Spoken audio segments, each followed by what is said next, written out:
சமீபத்தில் மறைந்த திரைப்பட இயக்குனர் திரு பாக்கியராஜ் அவர்களை பற்றி நிறைய செய்திகள் ஊடகங்களில் வந்துக்கிட்டே இருக்குது. அவருடைய சாதனைகள், அவர் என்ன மாதிரியான படைப்புகள் அங்கே கொடுத்தாரு, அவருடைய குணநலங்கள், இப்படி நிறைய விஷயங்கள் வந்துக்கிட்டே இருக்குது. அதில் ஒரு பேட்டி ஒன்று வந்துச்சு, அதை பார்த்தோம். அது தன்னுடைய பூர்வீகத்தை பற்றி அதில் அவர் சொல்கிறார். பூர்வீகம் பற்றி அப்படின்னு சொன்னால், நாங்கள் தெலுங்கை சேர்ந்தவர்கள், தெலுங்கை தாய்மொழியாக கொண்டவர்கள். தெலுங்கில் கம்மாள நாயுடு அப்படிங்கிற தெலுங்கு தாய்மொழியாக கொண்டவர்கள் அப்படின்னு சொல்லிட்டு, அது பிரச்சனை இல்லை. அது ஒருத்தவங்க நாங்கள் எந்த மொழியாக இருக்கட்டும், எங்கேருந்து வந்தோம் அப்படிங்கலாம் சொல்லலாம், அதில் தப்பு கிடையாது. ஆனால் அதில் சொல்லிட்டு அவர் என்ன சொல்கிறாரு, முஸ்லீம்களுடைய ஆட்சி காலத்தில் படையெடுப்பு நடந்துச்சு. அந்த படையெடுப்பும் போது என்ன பண்ணிட்டாங்கன்னா பெண்கள் உடன்கட்டை ஏறி இறந்துட்டாங்க. ஏன் உடன்கட்டை ஏறினாங்கன்னு சொன்னால் முஸ்லீம்கள் தோற்கடிச்சதுக்கு பிறகு அவங்க பெண்களை மானபங்கப்படுத்துவாங்க அப்படிங்கிற மாதிரி அந்த இதை அவர் பதிவு பண்ணுறாரு. இப்போ ஆந்திரா தான் பூர்வீகம் எல்லாத்துக்குமே, தெலுங்கு ஆளுகளுக்கு, கம்மவார்களுக்கெல்லாம் கம்மவார் நாயுடுன்னு சொல்றோம் இல்லையா? கம்முவார் நாயுடு, ஆமா சார். ஆமா, இதெல்லாம் ஆந்திரா தான் பூர்வீகம், அங்கிருந்து வந்தவங்க தான். சரிங்க சார். அங்க இருக்கும்போது இந்த முஸ்லீம்கள் படையெடுத்து வந்தாங்க இல்லையா? ஆமா சார், ஆமா சார். அப்ப பெண்களை காப்பாற்றுறதுக்காக ஆண்கள் ஃபைட்டுக்கு அவங்களோட எகென்ஸ்டா ஃபைட் பண்ணிருக்காங்க. Okay sir. அந்த படையெடுப்பு வந்தவங்க கிட்ட ஃபைட் பண்ணதுல இப்படி நிறைய பேர் உயிர் போயிருது இல்லையா அங்க போய். அத உடனே இவங்க பெண்கள் உடன்கட்டை ஏறி இருக்காங்க. உடன்கட்டையோ? அப்படி உடன்கட்டை ஏறினவங்க நிறைய பேர். அதுல எங்க குலத்துக்கு மல்லின்னாருங்கிறது எங்க குலம். அதுக்கு லிங்கம்மாங்கிறது எங்களுடைய குலதெய்வம். லிங்கம்மா அது வெங்கடசாமி நாயுடு, அவர் ஹஸ்பண்ட். ஓ, வெங்கடசாமி நாயுடு. இவங்க எல்லாம் உடன்கட்டை ஏறினதுனால இவங்களை இதா கும்பிட்டு இருக்கிற குலதெய்வமா இவங்க எல்லாம் உடன்கட்டை ஏறினவங்க. ஏற்கனவே பார்த்தீங்கன்னா முஸ்லீம்களை எதையாவது சொல்லி குறை சொல்லிட்டு இருக்கணும் ஒரு மனநிலை எல்லாத்தையுமே இருக்கு. இவர் எந்த ஒரு ஆதாரமும் இல்லாமல் முஸ்லீம் மன்னர்களுடைய ஆட்சியில் தான் பெண்களுக்கு இந்த மாதிரி பிரச்சனைகள் வந்துச்சு. அதனால் அவங்களுக்கு தங்களுடைய கற்பை காப்பாற்றிக்கிறதுக்காக வேண்டி அவங்க தற்கொலை பண்ணிக்கிட்டாங்க, உடன்கட்டை ஏறிட்டாங்க. மன்னர்கள், அதாவது மன்னர்கள், வீரர்கள் எல்லாமே போர்களில் இறந்து போடும்போது இருக்கிற பெண்கள் தங்களுடைய கற்பை காப்பாற்றிக்கிறதுக்காக தான் இது ஒரு வழக்கம் வட இந்தியாவில் இருந்துச்சு. ரஜபுத்திர பெண்கள் என்ன பண்ணுவாங்கன்னு சொன்னால், கற்பை காப்பாற்றிக்கிறதுக்காக தோல்வி அடைஞ்சதுக்கு பிறகு தற்கொலை பண்ணிக்கிறது ஒரு வழக்கம் வட இந்தியாவில் இருந்துச்சு. அது தமிழ்நாட்டுக்கோ அல்லது ஆந்திராவுக்கோ தென்னிந்தியாவுக்கோ இல்லை. இது இந்த தற்கொலை பண்ணிக்கிறது அல்லது உடன்கட்டை ஏறுது அப்படிங்கிற பழக்கம் இந்த மண்ணில் காலங்காலமாக இருக்குது. ஆனால் இவர் பர்டிகுலராக என்ன சொல்கிறாரு, முஸ்லீம்னே சொல்கிறார். முஸ்லீம்களுடைய ஆட்சி காலத்தில் முஸ்லீம்களுடைய படையெடுப்பு நடந்துச்சு. அந்த முஸ்லீம் படையெடுப்பு காலத்தில் பெண்கள் தற்கொலை பண்ணிக்கிட்டாங்க. அப்படி எங்கள் முன்னோர்களில் ஒருத்தவங்க தற்கொலை பண்ணிக்கிட்டதா அப்படிங்கிற மாதிரி இந்த ஒரு கதையை அவர் சொல்கிறாரு. இப்போ இதை எடுத்து என்ன சொல்கிறாங்க, முஸ்லீம்கள்னாலே முஸ்லீம் மன்னர்கள் ஆட்சி பண்ணதுக்கும் நமக்கும் சம்மந்தமே கிடையாது. இப்போ மன்னர்கள் ஆட்சி பண்ணாங்க, முஸ்லீம் மன்னர்கள் வந்தாங்களே, அவங்களுக்கு நம்ம எந்த வகையிலும் உறவினர்களும் கிடையாது. ஆனால் அவர்களுடைய நோக்கம் என்னவா இருக்குன்னு சொன்னால், யாரோ ஒரு முஸ்லீம் செய்யறதுக்காக இங்கே இன்னைக்கு இருக்கிற முஸ்லீம்கள்லாம் பதில் சொல்லி ஆகணும் அப்படிங்கிறத நம்மளை வெறுப்பேற்றுறதுக்காக வேண்டி இந்த ஒரு அவங்க பயன்படுத்திக்கிட்டு இருக்காங்க. இந்த வார்த்தையை அவர் சொல்லியிருக்க வேண்டிய அவசியம் கிடையாது. அவர் ஒரு நல்ல திரைப்பட கதாசிரியர், இயக்குனர், அதெல்லாம் நம்ம அவரை குறை சொல்லலை. நம்ம அதுக்குள்ளே போகல, திரைப்படங்கிறதுக்கு நமக்கு சம்மந்தம் கிடையாது, அதை பற்றி நம்ம கேள்வி கேட்கவும் இல்லை. ஆனால் போகிற போக்கில் முஸ்லீம்களை பற்றி ஒரு தவறான, அதாவது எந்த ஆதாரமும் இல்லாத ஒரு குற்றச்சாட்டு சொல்லிட்டு போகிறதுனால தான் நம்ம பதில் சொல்ல வேண்டியதாக இருக்குது. ஏன்னா அவர் சொன்னதோட முடிஞ்சிருந்தா பரவாயில்ல, அதை எடுத்து ஒவ்வொருத்தவங்களும் பார்த்தீங்களா, அந்த துலுக்கநூலை விட்டாலே இதுதான் வெளிப்படையாகவே ஒரு ஆள் பேசுகிறார், விட்டா இப்படி தான் நடக்கும் அப்படின்னு சொல்லிட்டு. இதை பேசுகிறோம் ஒரு பேராசிரியர். ஆக அவங்க நம்மளை குறை சொல்றதுக்கு, திட்டுவதற்கு ஒரு சூழ்நிலையை உருவாக்கி வச்சுட்டு போனதாக தான் இந்த பேட்டி நமக்கு தெரியுது. அதனால தான் நம்ம அதுக்கு ஒரு பதில் சொல்ல வேண்டிய அவசியம் இருக்கு. நிறைய பேர் கேட்குறாங்க, நீங்கள் வரலாறுலாம் சொல்றீங்களே, அது நடந்தது உண்மையா? இப்போ முஸ்லீம்கள்லாம் இப்படி தான் இருப்பாங்களா? முஸ்லீம் மன்னர்கள்லாம் இப்படி தான் இருந்தாங்களா? எப்படின்னு ஒரு கேள்வி நம்மகிட்ட கேட்குறாங்க.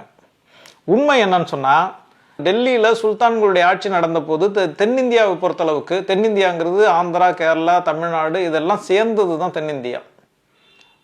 நான் ஏற்கனவே சொல்லியிருக்கேன், தென்னிந்தியாங்கிறது வடமொழியில் டெக்கான் அப்படின்னு சொல்லுவாங்க. அதாவது இங்கிலீஷில் டெக்கான்னு சொல்லுவாங்க, தமிழில் தக்கானம்னு சொல்லுவாங்க. இது ரெண்டுமே தக்ஷின் அப்படிங்கிற வடமொழி வார்த்தையிலேருந்து வந்துச்சு. தக்ஷின் அப்படின்னா தெற்குன்னு அர்த்தம். தக்ஷின் பாரத் அப்படின்னு சொல்லுவாங்க, இப்போவும் கூட தக்ஷிண பாரத் அப்படின்னு சொல்லுவாங்க. தக்ஷிண பாரத்னா தெற்கு இந்தியா, தென்னிந்தியான்னு அர்த்தம். இதை தான் வந்து என்ன பண்ணுவாங்க, வந்து தக்ஷின் அப்படிங்கிறத வந்து இங்கிலீஷில் வந்து டெக்கான் அப்படின்னாங்க. அதை அப்புறம் தமிழ் படுத்தி தக்காணம் அப்படின்னு சொன்னாங்க. இப்போ தக்காணம்ங்கிறது எதுன்னா தமிழ்நாடு, ஆந்திரா, கேரளா, கர்நாடகா, மகாராஷ்டிரா வரையிலும் தக்காணம் தான்.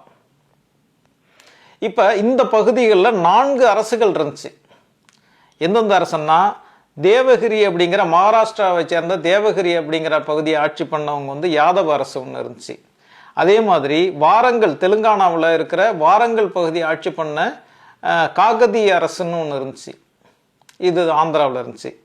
ஹோய்சால மன்னர்கள் கர்நாடக பகுதி, துவார சமுத்திரம் அப்படிங்கிற பகுதியை ஆட்சி பண்ணவர்கள் வந்து ஹோய்சால மன்னர்கள். அதே காலகட்டங்களில் தமிழ்நாட்டில் இருந்த பாண்டிய அரசு. இந்த 4 அரசுகள் தான் தென்னிந்தியாவில் இன்னைக்கு மிகப்பெரிய அரசுகளாக இருந்துச்சு. இதில் இவர் சொல்கிற அந்த கம்மாவா நாயுடு அப்படிங்கிறவங்க வந்து காக்கத்திய அரசை சேர்ந்தவர்கள், தெலுங்கு, இன்னைக்கு இருக்கிற தெலுங்கானா, பழைய ஆந்திரா, இவங்க வந்து காக்கத்தியர்கள். இந்த காக்கத்தியர்கள் வந்து 1083லேருந்து 1323 வரைக்கும் கிட்டத்தட்ட 240 வருஷம் ஆட்சி பண்ணியிருக்காங்க. இந்த காக்கத்தியர்கள் தான் இவங்க, இந்த வம்சத்தை சேர்ந்தவர்கள் தான் அப்படின்னு சொல்லிட்டு அவர் பாக்கியராஜ் அதில் சொல்லிட்டு போறார். இப்போ இந்த காலகட்டங்களில் முஸ்லீம் படையெடுப்பு எங்கே நடந்துச்சு, இதில் யார் தோல்வி அடைஞ்சா, இதில் யார் தற்கொலை பண்ணிக்கிட்டா, உடன்கட்டை ஏறி இறந்தவங்க யார், இதுதான் நம்ம இங்கே பேச போகிறோம். ஏன்னா அவர் சொல்லிட்டு போயிட்டார் ஒரு குற்றச்சாட்டு. நம்ம யாரையும் குற்றச்சாட்டு சொல்லலை, அவர் சொன்ன ஒரு குற்றச்சாட்டை நம்ம மறுக்கிறோம். ஒரு பொய்யான ஒரு தகவலை சொல்லிட்டு போயிட்டாரு. ஏன்னா ஏதோ ஒரு சவுதி அரேபியாவில் ஒரு முஸ்லீம் தப்பு பண்ணா கூட இங்கே இருக்கிற முஸ்லீம் பதில் சொல்லி ஆகணுங்கிற ஒரு கட்டாயம் இன்னைக்கு உருவாயிடுச்சு. முஸ்லீம்னாலே இப்படி தான் இருப்பான் அப்படின்னு சொல்லிட்டு எல்லாத்தையும் சொல்லிட்டு நம்மள்ட்ட சம்மந்தப்படுத்தி சொல்றதுனால நமக்கு அது பதில் சொல்ல வேண்டியது அவசியமா இருக்கு. இப்போ காக்கத்தியர்கள் ஆட்சி அப்படின்னு சொல்றோம். இந்த காக்கத்தியர்கள் ஆட்சி காலத்தில் டெல்லியில் ஆட்சி பண்ணவங்க யாருன்னா அலாவுதீன் கில்ஜியினுடைய வம்சம், அலாவுதீன் கில்ஜியினுடைய ஆட்சி காலம். இந்த காக்கத்தியர்கள் வந்து இந்துக்களும் கிடையாது. அவங்க ஆரம்பத்தில் வந்து சமண மதத்தை சேர்ந்தவர்கள், அதுக்கப்புறம் தான் அவங்க வந்து சைவத்துக்கு மாறுறாங்க. இவங்க சொல்கிற மாதிரி நாங்கள் வந்து இந்து மதத்தை வந்து காப்பாற்ற வந்தவங்க அப்படின்லாம் இன்னைக்கு நிறைய கதை சொல்லிட்டு இருக்காங்க. அவங்க சைவர்கள் தான். தமிழ்நாட்டில் இருக்கிற சைவர்கள்னு சொல்லக்கூடியவர்களும் சமண மதத்தை சேர்ந்தவர்கள் தான். நீங்கள் வரலாறு எடுத்து பார்த்தீங்கன்னா இதெல்லாம் நான் சொல்லலை, கே பிள்ளை, மா ராஜமாணிக்கம் அப்படிங்கிற மாதிரியான மிகப்பெரிய தமிழ் ஆளுமைகள் எழுதி வச்ச புத்தகங்கள்லேருந்து தான் அதெல்லாம் எடுத்து சொல்கிறேன். இது யாரும் முஸ்லீம் எழுதி வச்சதுலேருந்து நான் சொல்லலை. இன்றைக்கு வந்து தமிழ் மண்ணில் வந்து சைவம் அப்படிங்கிற ஒரு விஷயம் இருக்குது. சைவங்கிறது உணவு கிடையாது, சைவம்ங்கிறது சிவனை வணங்கக்கூடிய ஒரு பிரிவு தான் சைவம். ஆனால் இவங்க என்ன சொல்லிட்டாங்கன்னா, யாரெல்லாம் வந்து அசைவம் சாப்பிடாம இருக்காங்களோ அவங்க தான் சைவம் அப்படின்ட்டு இவங்க மாற்றிட்டாங்க. இன்னைக்கு சைவம் அப்படிங்கிறதுக்கான பொருளையே மாற்றிட்டாங்க. உண்மையாக சைவம் அப்படிங்கிறது யாருன்னா சமண மதத்தை சேர்ந்தவர்கள் தான் சைவமாக இருந்தாங்க. அதை வந்து சமண மதம் வீழ்ச்சி அடைஞ்சதுக்கு பிறகு அவங்க வந்து அப்படியே இருந்தாங்க. ஆனால் கடவுள் கொள்கையை மாற்றிக்கிட்டாங்க. அவங்க தான் இன்னைக்கு சைவர்களாக இருக்காங்க. இது ஒன்று. இன்னொரு வகையில் சொல்லுவாங்க, வரலாற்றில் இன்னொரு வகை என்ன சொல்லுவாங்க, பிராமணர்கள் வந்து அசைவம் சாப்பிட்றத வந்து நிறுத்திட்டாங்க. அது புத்தருடைய தாக்குதலுக்கு பிறகு அவங்க நிறுத்திட்டாங்க. பிராமணர்கள் மாதிரி நாமளும் உயர் ஜாதியாக ஆகணும் அப்படிங்கிற ஆசையில் இவங்களும் அதை விட்டுட்டாங்க அப்படின்னு சொல்லிட்டு டாக்டர் அம்பேத்கர் எழுதுறார். இதெல்லாம் நம்மளுடைய கருத்து கிடையாது, அவங்க சொல்கிறத நீங்கள் ஆதாரத்தை நீங்கள் தேடி பார்த்துக்கலாம். இப்போ காக்கத்திய அரசு அப்படிங்கிறது நான் சொன்ன மாதிரி வந்து 11ஆவது நூற்றாண்டுலேருந்து 14ஆவது நூற்றாண்டு வரையிலும் அவங்களுடைய ஆட்சி காலம் இருக்குது. இந்த ஆட்சி காலத்தில் வந்து இங்கே படையெடுப்பு நடந்தது. நான் இல்லைன்னு சொல்ல, முஸ்லீம்களுடைய படையெடுப்பு இங்கே நடந்தது. இந்த ஆட்சி காலத்தின் போது படையெடுப்பு வந்து 3 மன்னர்களால் படையெடுப்பு நடத்தப்பட்டது. இந்த 3 மன்னர்கள் யாருங்கிறத நான் தெளிவாக சொல்கிறேன். 1310ஆம் ஆண்டு முதல் படையெடுப்பு. அதாவது அதுக்கு முன்னாடி நிறைய படையெடுப்புகள் நடந்துட்டு இருக்கு. நம்ம பர்டிகுலராக அந்த காகதிய அரசு மட்டும் அதன் மேல நடத்தப்பட்ட படையெடுப்பு மட்டும் சொல்றோம். 1309 310 இந்த காலகட்டங்களில் மாலிக் கஃபூருடைய படையெடுப்பு நடக்குது. இந்த மாலிக் கஃபூருடைய படையெடுப்பு அங்கே நடக்கிறது காரணம் என்னன்னு சொன்னால், இப்போ நான் ஏற்கனவே சொன்னது மாதிரி தான், படையெடுப்பு மன்னர்கள் ஏன் படையெடுப்பு நடத்துகிறாங்க அப்படிங்கிறதுக்கு எந்த காரணமும் கிடையாது. ஏன்னு சொன்னால், அலெக்சாண்டருடைய படையெடுப்புக்கோ, நெப்போலியனுடைய படையெடுப்புக்கோ, செங்கிஸ்கானுடைய படையெடுப்புக்கோ, அசோகனுடைய படையெடுப்புக்கோ, ராஜராஜ சோழன் இலங்கைக்கு படையெடுத்து போனதுக்கோ, ராஜேந்திர சோழன் கங்கை வரை படையெடுத்து போனதுக்கோ எந்த காரணமும் கிடையாது. தன்னுடைய ஆட்சியை விரிவுபடுத்தணும், தான் வந்து ஒரு பெரிய வீரன் அப்படின்னு நிரூபிக்கணும், இதுதான் நோக்கம். அந்த மாதிரி தான் இதுவும் நடந்துச்சு. இப்போ முஸ்லீம்களுடைய படையெடுப்பு மட்டும் ஏதோ முஸ்லீம் வந்து இஸ்லாத்தை வந்து பரப்புறதுக்காகவோ அவங்க வந்து நல்ல நோக்கத்துக்காக படையெடுத்தாங்க அப்படிங்கிறது அந்த இதுக்கெல்லாம் நம்ம போகலை. எல்லா மன்னர்களும் மன்னர் ஆட்சி காலத்தில் எல்லா மன்னர்களும் எந்த நோக்கத்திற்காக படையெடுத்தாங்களோ அதே நோக்கத்துக்காக தான் இவங்களும் படையெடுத்தாங்க. அப்படி வந்து 14ஆம் நூற்றாண்டுடைய தொடக்கத்தில் மாலிகப்பூருடைய படையெடுப்பு நடத்தது. அது காக்கத்திய அரசு மேல் நடக்கப்பட்டது. அந்த காலகட்டங்களில் பிரதாபருத்ரா அப்படிங்கிற ஒருத்தவர் தான் வந்து ஆட்சியில் இருந்தார் காகத்திய அரசு. இந்த பிரதாபருத்ரா யாருன்னு சொன்னால் 2ஆம் பிரதாபருத்ரான்னு சொல்லுவாங்க. இந்த இவர் தான் வந்து ஆட்சியில் இருந்தார். இந்த ஆட்சி காலத்தில் வந்து இதுக்கு முன்னாடியே வந்து அந்த காகதிய அரசு வந்து மற்ற பக்கத்தில் இருக்கிற எல்லாரும் கூட இவங்க சண்டை போட்டுக்கிட்டு தான் இருந்தாங்க. இவங்களை வந்து ஏதோ முஸ்லீம் மட்டும் நேராக வந்து இவங்களை தாக்கிட்டு போகல. இவங்களும் சும்மா இல்லாமல் பக்கத்தில் இருந்த யாரு கூடலாம் ஹொய்சால அரசர்கள், சம்புவராயர், யாதவர்கள் இவங்க எல்லாரையும் சண்டை போட்டு தோற்கடிச்சு இவங்க தான் ஆதிக்கம் செலுத்திக்கிட்டு இருந்தாங்க காகதிய அரசு. இப்போ அப்படிப்பட்ட காகதிய அரசை டெல்லியிலேருந்து வந்து மாலிகப்பூர் வந்து சண்டையிட்டு தோற்கடிச்சு ஒப்பந்தம் பண்ணிக்கிட்டாங்க. காகதிய அரசு பிரதாபருத்ரன் அப்போ மன்னராக இருந்தவர் பிரதாபருத்ரன், அவர் தோற்கடிக்கப்பட்டு ஒப்பந்தம் பண்ணிக்கிட்டு அவங்க வந்து நிறைய வந்து கப்பம் கூட கட்டினாங்க. சிற்றரசா இருக்கிறதா ஒத்துக்கிட்டு கப்பம் கொடுத்து அவங்க வந்து யானைகள், குதிரைகள் எல்லாத்தையும் கொடுத்துட்டு, இன்னும் பர்டிகுலராக சொல்லணும்னு சொன்னால் அந்த கோஹினூர் வைரம்னு ஒன்று சொல்லுவாங்க. இந்த படையெடுப்பின் போது இந்த காலகட்டங்களில் காகதிய அரசுலேருந்து தான் அந்த கோஹினூர் வைரம் கிடைச்சிது. அதை வந்து இவர்கிட்ட கொடுத்து அனுப்புனாங்க. அந்த கோஹினூர் வைரத்தை எடுத்துக்கிட்டு அவர் போயிட்டார். இதுதான் இந்த இது. அதன் பிறகு அலாவுதீன் கில்ஜி வந்து இறந்து போயிட்டார். அலாவுதீன் கில்ஜி, அதாவது அலாவுதீன் கில்ஜியினுடைய போர்படை தளபதியாக தான் மாலிகப்பூர் வர்றாரு. மாலிகப்பூர் வந்து இந்த தோற்கடிச்சதுக்கு பிறகு அவங்க வந்து அவங்களுடைய பேரரசை இவங்க வந்து ஏற்றுக்கிட்டு உங்களுடைய சிற்றரசா நாங்கள் இருக்கிறோன்னு சொல்லிட்டு கப்பம் கட்டுறோம்னு ஒத்துக்கிட்டாங்க. ஒத்துக்கிட்டது போனதுக்கு பிறகு அங்கே வந்து அரசியல் குழப்பம் வந்துச்சு. வந்து அலாவுதீன் கில்ஜி இறந்து போயிட்டாரு. அதுக்கப்புறம் நிறைய குழப்பங்கள் வந்ததுக்கப்புறம் இவங்க என்ன பண்ணிட்டாங்க, நாங்கள் இனிமேல் உங்களுக்கு கப்பம் கட்ட மாட்டோம் அப்படின்னு சொல்லிட்டு அதுலேருந்து நிறுத்திக்கிட்டாங்க. இப்போ வந்து காகதிய அரசு சுயாட்சியாக வந்து செயல்பட ஆரம்பித்ததுக்கு பிறகு 1318 வந்து முபாரக் ஷா அப்படிங்கிற ஒருத்தவர் வந்து வர்றார். அதே கில்ஜி வம்சத்தில் முபாரக் ஷா அடுத்த மன்னராக வர்றாரு. அவர் வந்ததுக்கு பிறகு என்ன பண்ணுறாரு, குசுருகான் அப்படிங்கிற ஒருத்தர் வந்து இங்கே அனுப்புகிறாரு. ஏன்னா அவங்களுக்கு வந்து கப்பம் கட்டி ஆகணும். கப்பம் கட்டுறதுல 2 விஷயம் இருக்குது. ஒன்று லாபம், இன்னொன்று தன்னுடைய ஆதிக்கத்தை அவங்க வந்து ஏற்றுக்கிறது. தன்னுடைய பேரரசை அவங்க ஏற்றுக்கிட்டு அவங்களுக்கு சிற்றரசா இருக்கிறது. சிற்றரசா இல்லாமல் அவங்க எதிர்த்தாங்கன்னு சொன்னால் அவங்களால நமக்கு ஆபத்து வரும் அப்படின்னு சொல்லிட்டு எப்போதுமே அவங்கள தட்டி வைக்கிறதுங்கிறது பேரரசுக்கு உள்ள ஒரு பழக்கம். இப்போ செங்கிஸ்கான் மாதிரியான வெளிநாட்டிலேருந்து பிறந்து வந்தவங்களே இந்த நாட்டை வந்து ஆட்சி பண்ணணும்னு நினைச்ச போது, அதே மாதிரி தைமூர் வந்து அங்கேருந்து வந்த போது, அலெக்சாண்டர் அங்கேருந்து வந்த போது, டெல்லியிலேருந்து வர்றவங்க இங்கே வர்றது ஒரு பெரிய ஆச்சரியமான விஷயம் கிடையாது. இப்போ இங்கே உள்ள மன்னர்கள் பல மன்னர்கள் வந்து இலங்கையில் போய் ஆட்சி பண்ணியிருக்காங்க, இலங்கையை வந்து ஆதிக்கம் பண்ணியிருக்காங்க. அது மாதிரி அவர் வந்து என்ன பண்ணால் என்னுடைய ஆதிக்கத்தில் இருக்கணும் அப்படிங்கிறதுக்காக வேண்டி முபாரக் ஷா வந்து குசுருகான் அப்படிங்கிறவரை அனுப்புகிறார். இது வந்து 1318 இப்போவும் வந்து என்ன பண்ணுறாங்கன்னா சண்டை நடக்குது. சண்டையில் வந்து இதே மன்னர் தான், யார், பிரதாபருத்ரா வந்து தோல்வி அடைகிறாரு. தோல்வி அடைஞ்சு இப்பவும் என்ன பண்ணுறாரு, கப்பம் கொடுக்குறாரு. ஒரு 100 யானை, 12,000 குதிரைகள், 5 மாவட்டங்கள் இதெல்லாம் கொடுத்து காம்ப்ரமைஸ் ஆகி நாங்கள் இனிமேல் கப்பம் கட்டுறோம் அப்படின்னு சொல்லிட்டு ஒத்துக்கிறாரு. ஓகே, முடிஞ்சு போச்சுங்களா? 2வது தடவையும் தோல்வி அடைஞ்சிட்டாங்க. இந்த 2 தடவை தோல்வி அடைஞ்ச போது 2 மன்னர்கள், முதல்ல படையெடுத்து வந்தவர் மாலிகப்பூர், 2வது படையெடுத்து வந்தவர் குசுருகான். இப்போ 2 பேரும் வந்துட்டாங்க. 2 பேரும் வந்து 2 படையெடுப்புலுமே வந்து காகதிய மன்னர் பிரதாபருத்ரன் தோல்வி அடைஞ்சார்.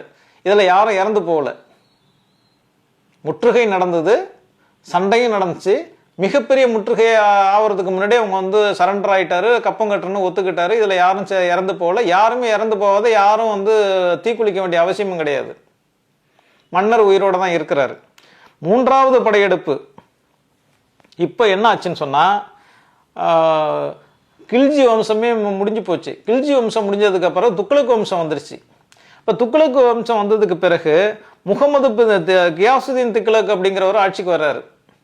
கியாசுதீன் துக்ளக் வந்ததுக்கு பிறகு தன்னுடைய மகனை வந்து இந்த நம்மளுடைய ஆதிக்கத்தில் வந்து கில்ஜி வம்சத்துல எதெல்லாம் நம்மளுடைய கட்டுப்பாட்டுல இருந்துச்சோ அந்த தேசங்கள்லாம் நம்ம ஒழுங்கா வந்து கப்பம் கட்டுறாங்களான்னு அவங்க இப்ப தேடி பார்க்கும்போது வந்து காகதிய அரசு நமக்கு கப்பம் கட்டல, மற்ற அரசுகளுக்கும் சென்றடைஞ்சு, நம்ம அதெல்லாம் நம்ம எடுத்துக்கலாம். அது சொன்னோம்னா அது பெரிய வரலாறா போங்கிறதுனால நம்ம கரெக்டா வந்து இதை மட்டும்தான் அவர் எதை சொன்னாரோ அதை மட்டும் தான் நம்ம எடுத்துக்கிறோம்.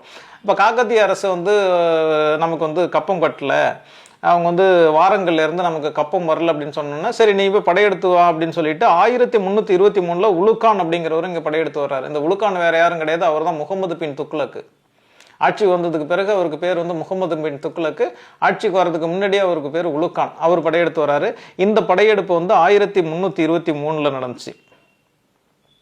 இப்ப இந்த படையெடுப்புக்கு பிறகும் வந்து வர்றாங்க, வந்து 2 பேருக்கும் சண்டை வருது. இந்த சண்டையில வந்து இந்த சண்டையில தான் என்ன பண்றாங்கன்னு சொன்னா, இனிமே இவரை விடக்கூடாது, ஏற்கனவே வந்து ஒப்பந்தம் பண்ணிக்கிட்டு நான் வந்து உனக்கு வந்து ஒழுங்கா கப்பம் கட்டுறேன்லாம் சொல்லிக்கிட்டு திரும்ப திரும்ப நாங்க வந்து இனிமே கப்பம் கட்ட மாட்டேன்ட்டு 2 முறை இவர் சொல்லிட்டாரு, இனிமே இவரை விடக்கூடாதுன்னு சொல்லிட்டு அரெஸ்ட் பண்ணி அழைச்சிட்டு போறாங்க.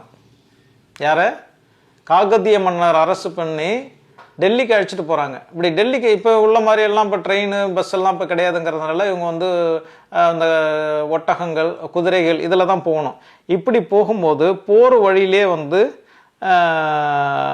ஒரு 4 மாத காலம் வந்து, ஏன்னா இப்போ நேராக போக மாட்டாங்க, அவங்க வந்து படையெடுப்பு, அங்கே வந்து விருந்து சாப்பிட்றது, இப்படி வந்து தங்கி தங்கி போகும்போது நர்மதா ஆற்றங்கரை பகுதியில் போய் அவங்க வந்து ஒரு டென்ட் போட்டு குடியிருக்கும் போது அங்கே வந்து இந்த பிரதாபருத்ரா இறந்து போயிடுறாரு. சில வரலாற்று ஆசிரியர்கள் என்ன பண்றாங்க, இவர் வந்து அவமானப்பட்டு தற்கொலை பண்ணிக்கிட்டாங்க, ஆத்துல விழுந்து தற்கொலை பண்ணிக்கிட்டாருன்னு சொல்றாங்க. இந்த 3 படையெடுப்புகள் தான் இந்த மண்ணில் நடந்தது.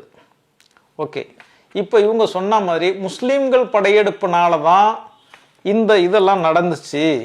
அப்போ முஸ்லீம்கள் மோசமானவர்கள், முஸ்லீம்கள் மோசமானவர்கள்ங்கிறதுனால அந்த பெண்கள் வந்து அவங்களால பாதிக்கப்பட்டக்கூடாது, தங்களது கற்புக்கு வந்து எந்த பங்கமும் வந்துடக்கூடாது அப்படிங்கிறதுக்காக தற்கொலை பண்ணிக்கிட்டாங்க. இதுக்கு தான் உடன்கட்டை அப்படின்னு பேரு.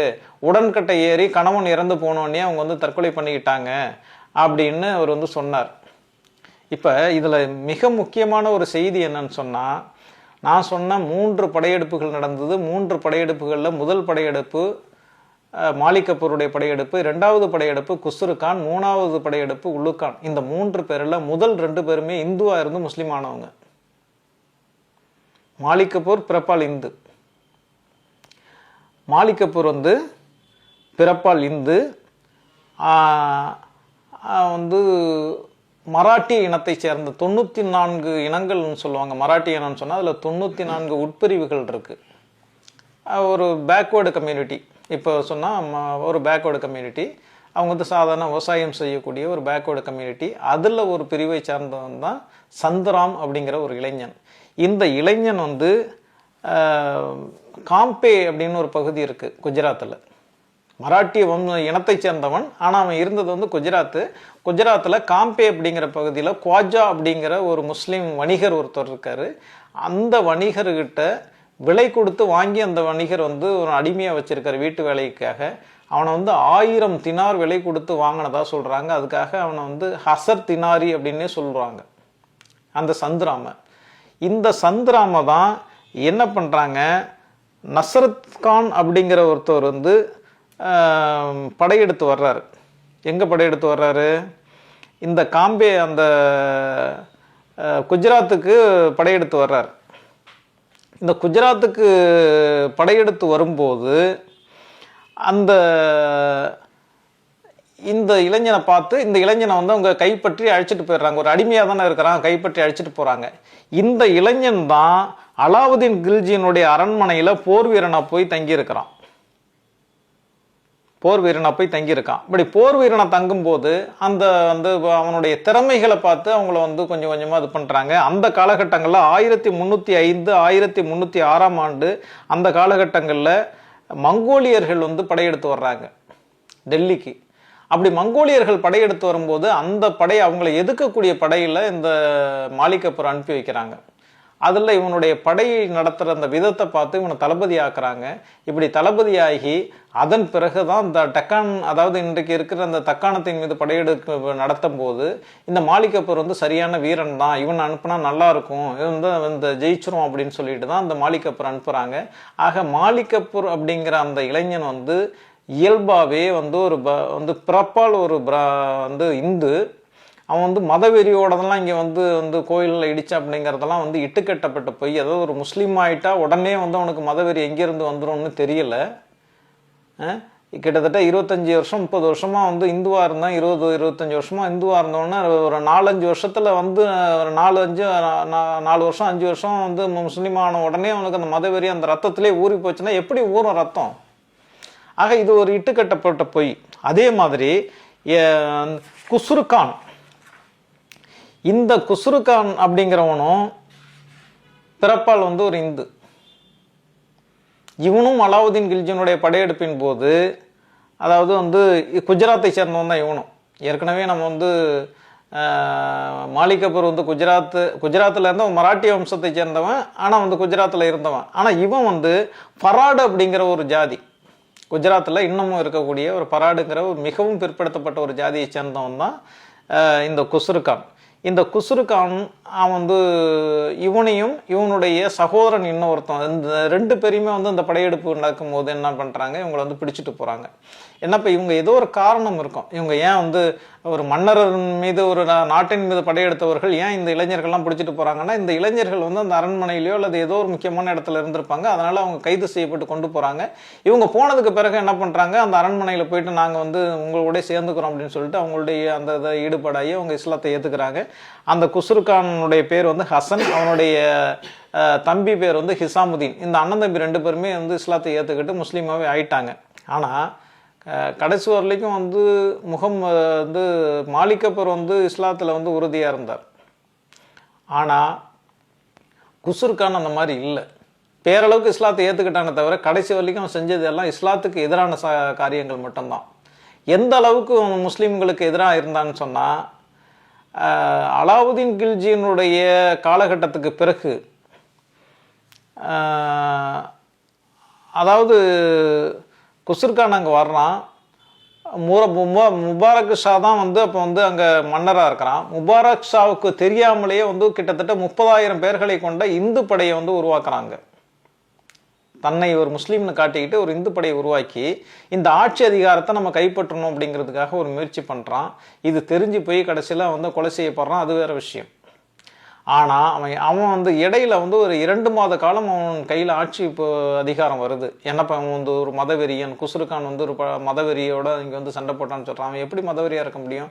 உண்மையிலேயே அவன் மதவெறியன்னா அவன் இந்து மதவெறியனாக தான் இருந்திருக்கான். அவனுடைய வரலாறு தான். எதை வச்சு சொல்கிறேன்னு சொன்னால், அவனுடைய ஆட்சி காலம் வந்து ஒரு 2 மாதம் வந்து குஸ்ருகானுடைய ஆட்சி அங்கே நடந்துச்சு. அந்த ஆட்சி போது என்ன பண்ணாங்க, குரானுடைய பிரதிகளை கொண்டு வந்து அரண்மனையில் அடுக்கி வச்சு அதன் மேலே புரோகிதர்களை உட்கார வச்சு புரோகிதம் பண்ண வச்சான். இது குஸ்ருகானுடைய வரலாறு படிக்கிறவங்களுக்கு பதிவு பண்ணப்பட்ட ஒரு வரலாறு இது. ஆக இந்த வரலாறுகளை எல்லாம் படிக்காம தெரியாமலேயே என்ன சொல்றாங்க, வந்து முஸ்லீம்களுடைய படையெடுப்பு நடந்துச்சு, முஸ்லீம்களுடைய படையெடுப்பு நடந்தது இந்துக்களுக்கு பெரிய ஆபத்தா வந்துச்சு அப்படின்லாம் சொல்றாங்க. இந்த 2 பேருக்கு பிறகு 3ஆவதா வந்தவர் தான் உலுக்கான். இந்த உலுக்கான் அப்படிங்கிறவர் தான் முகமது பின் காசிம். அவர் வந்து மத சகிப்புத்தன்மை உள்ளவர் அப்படின்னு தான் சொல்லுவாங்களே தவிர அவர் மதவெறியராக எந்த ஒரு வரலாற்று ஆசிரியரும் சொல்லல. அவர் மெத்த படித்தவர். இந்திய மன்னர்கள்லேயே வந்து அதிகம் படித்தவர் வந்து முகமது பின் துக்ளக்கு. அதனால தான் சோகோட துக்ளக்கு அப்படிங்கிற பேரில் வந்து ஒரு நாடகம் போட்டு அந்த அவர் நடத்தின பத்திரிகைக்கே வந்து துக்ளக்குன்னு பேர் வச்சிருந்தாரு. அவர் வந்து கிரிட்டிசைஸ் பண்ணுறதுக்காக வச்சாரோ என்னமோ தெரில. ஆனால் துக்ளக் அப்படிங்கிறவர் வந்து மிகப்பெரிய பண்பாளர், மிகப்பெரிய படிப்பாளி, மிகப்பெரிய அறிவாளி. ஆனால் அவர் அறிவை வந்து எந்த வகையில் பயன்படுத்தினார் அப்படிங்கிறது தான் சர்ச்சைக்குரியதாக இருந்துச்சே தவிர அவர் வந்து மதவெறியர்னு எந்த காலகட்டத்திலையும் எந்த ஒரு வரலாற்று ஆசிரியரும் சொல்லலை. இந்த 3 பேர் தான் படையெடுத்து வந்தாங்க. இந்த 3 பேருடைய காலத்திலையும் எந்த பெண்களும் வந்து மானபங்கப்படுத்தப்படவில்லை. அதனால் பாக்கியராஜ் சொன்னது முழுக்க முழுக்க வந்து ஒரு பொய். இந்த பொய்யை வந்து போகிற போக்கில் அவர் சொல்லிட்டு போயிட்டாரு. இது ஆதாரம் இல்லாதது. ஏன்னா பொது புத்தியில் முஸ்லீம்களுடைய படையெடுப்பு இப்படி தான் நடந்திருக்கும்னு காலங்காலமாக சொல்லி வச்சதன் அடிப்படையில் அவர் சொல்லிட்டு போயிட்டார்.